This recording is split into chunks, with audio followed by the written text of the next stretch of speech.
சேனலுக்கு உங்களை அன்போடு வரவேற்கிறேன். இன்றைக்கி நம்ம பார்க்க போகிறது வாழைக்காய் உருளைக்கிழங்கு பச்சை மிளகாய் ஃப்ரை தாங்க. ரொம்ப சூப்பராக இருக்கும் இந்த ஃப்ரை. நீங்கள் கண்டிப்பாக ட்ரை பண்ணி பாருங்கள். நான் வாழைக்காய் வந்து தோலை சீவி நறுக்கி வச்சுருக்கேன். எவ்வளோ நீளமாக நறுக்கிக்கோங்க, அப்போ தான் பார்க்குறதுக்கு வந்து நல்லாயிருக்கும், டேஸ்ட்டாகவும் இருக்கும். இதில் உருளைக்கிழங்கும் சேர்த்துருக்கேன். அதுக்கு தேவையான பொருட்கள் பார்த்திங்கன்னா தக்காளி, இந்த பக்கம் பச்சை மிளகாய், அவ்வளோதாங்க. இதுக்கு மேலே வேறு எதுவுமே அதில் சேர்க்கக்கூடாது. பச்சை மிளகாவை நல்லா நீளமாக கட் பண்ணி எடுத்துக்கோங்க. இந்த மாதிரி குட்டி மிளகா உங்கள் காரத்துக்கு ஏற்ற மாதிரி எடுத்துக்கோங்க.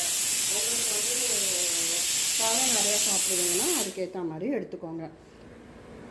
இந்த பக்கம் பார்த்திங்கன்னா மஞ்சத்தூள் போட்டு கொஞ்சமாக உப்பு போட்டு கொதிக்க வச்சுருக்கேன். இதில் தான் நம்ம இதை போட்டு கொஞ்சம் வேக வைக்க போகிறோம்.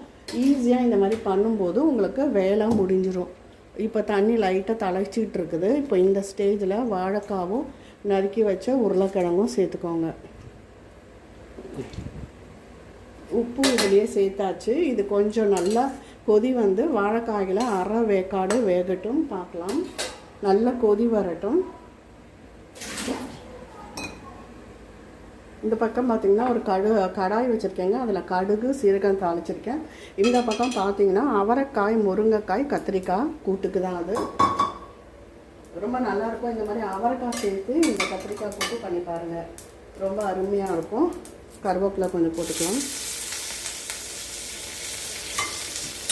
கடுகு வெடிச்சோன்னே இந்த கூட்டை சேர்த்துக்கலாம். இப்போது கூட்டு சேர்த்தாச்சு.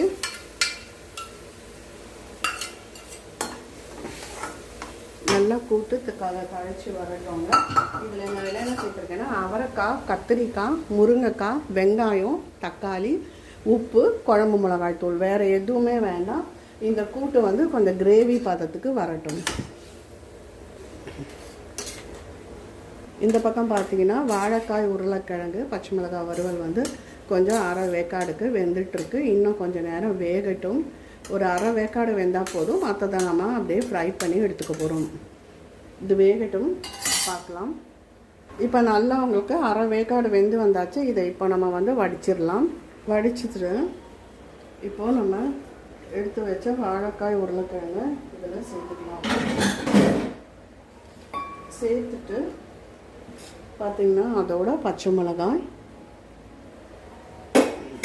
இந்த மாதிரி கண்டிப்பாக பண்ணி பாருங்கள். சாதத்துக்கு ரொம்ப டேஸ்ட்டாக இருக்கும். தக்காளியை வந்து நல்லா நீளமாக கட் பண்ணியிருக்கேன். ஒரு 1/4 தக்காளி தான் எடுத்திருக்கேன்.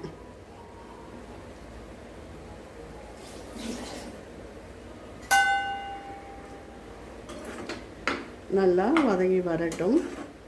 இவ்வளோதான். இதுக்கு மிளகாய் தூள் எதுவும் போட போகிறதில்ல. உப்பு ஏற்கனவே சேர்த்து தான் வேக வச்சுருக்கு. இப்போ இது அப்படியே வதங்கி வரட்டும்.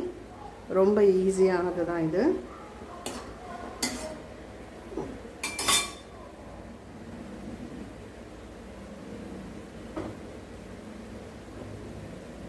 சுற்றி வர கொஞ்சம் எண்ணெய் விட்டுக்கோங்க.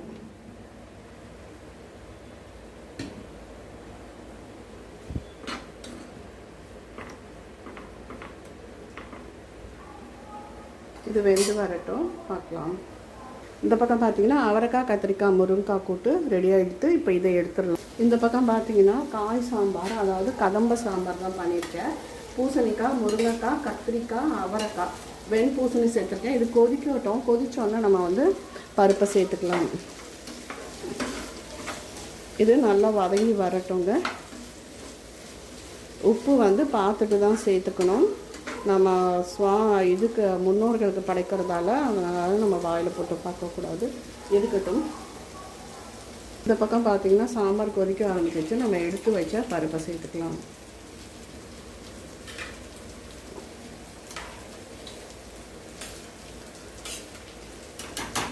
நல்லா கொதி வரட்டும்.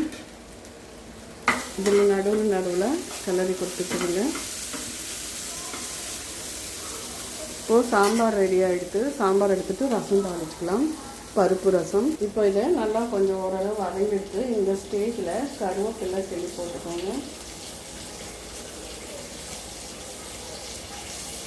கொஞ்சமாக கொத்தமல்லி.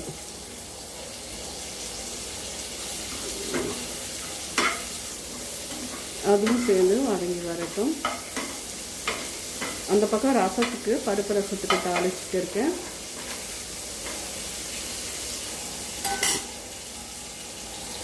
இப்போ பார்த்தீங்கன்னா சூப்பராக வாழைக்காய் உருளை பச்சை மிளகாய் வறுவல் ரெடி ஆகிடுது.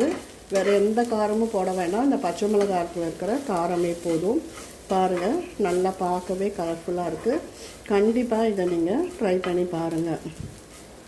அவ்வளோதான், வெந்தாச்சு. நம்ம அடுப்பை ஆஃப் பண்ணிவிட்டு அந்த ஹீட்லேயே கொஞ்சம் நேரத்துக்கு இருக்கிறேன், ஏன்னா இந்த கடாய் சூடாக இருக்கும் இல்லைங்களா. இப்போ பார்த்தீங்கன்னா சூப்பராக சமையல் முடிஞ்சிடுதுங்க. அதுவும் வாழைக்காய் உருளைக்கிழங்கு பச்சை மிளகாய் வறுவல். இந்த பக்கம் பார்த்தீங்கன்னா அவரைக்காய் கத்திரிக்காய் முருங்கைக்காய் கூட்டு. இந்த பக்கம் நீர்மோர் கரைச்சி வச்சுருக்கேன். பருப்பு ரசம், கதம்ப சாம்பார், பாயாசம். சாம்பாருக்கு காலையிலேயே நெய்வேத்தியம் பண்ணிவிட்டேன். ஜவ்வரிசி பால் பாயாசம், அரிசி ஊற வச்சுருக்கேங்க. அரிசி நல்லா ஊறின பிறகு ரைஸ் குக்கரில் போட்டு வடிச்சிட வேண்டியதான். அவ்வளோதான். இந்த சமையல் பிடிச்சிருந்தா லைக் பண்ணுங்கள், ஷேர் பண்ணுங்கள், சப்ஸ்கிரைப் பண்ணுங்கள், கமெண்ட் பண்ணுங்கள். நன்றி, வணக்கம்.